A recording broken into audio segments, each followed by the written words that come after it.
अस्सलाम वालेकुम दोस्तों, क्या हाल चाल है। मैं उम्मीद करता हूँ तमाम दोस्त खैर खैरियत से होंगे। दोस्तों आज की वीडियो बहुत ज़बरदस्त होने वाली है क्योंकि आज मैं आप सबको बताने वाला हूँ how to lock and unlock Facebook profile. आप अपनी फेसबुक प्रोफाइल को लॉक और अनलॉक कैसे कर सकते हैं, ये जानने के लिए दोस्तों सबसे पहले हम अपनी फेसबुक की आईडी ओपन करेंगे। मैंने अपनी फेसबुक की आईडी ओपन की हुई है।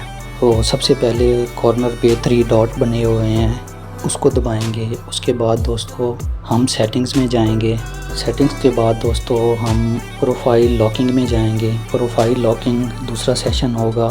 ऑडियो एंड विजिबिलिटी में सबसे पहला ऑप्शन होगा प्रोफाइल लॉकिंग। प्रोफाइल लॉकिंग को दबाएंगे तो उसके बाद दोस्तों हमारे पास लॉक और अनलॉक प्रोफाइल का ऑप्शन आ जाएगा। हम इसको दबाएंगे तो हमारी प्रोफाइल लॉक हो जाएगी और जब दोबारा यहाँ पे आके इसको प्रेस करेंगे तो हमारी प्रोफाइल अनलॉक हो जाएगी। दोस्तों ये बहुत ही ज़बरदस्त ऑप्शन फेसबुक ने दी है। इससे दोस्तों अगर हम चाहें तो हमारी फेसबुक की प्रोफाइल कोई भी नहीं देख सकता। दोस्तों इस तरह की मज़ीद अच्छी वीडियोज़ के लिए आप हमारे चैनल को ज़रूर सब्सक्राइब करें। बहुत बहुत शुक्रिया।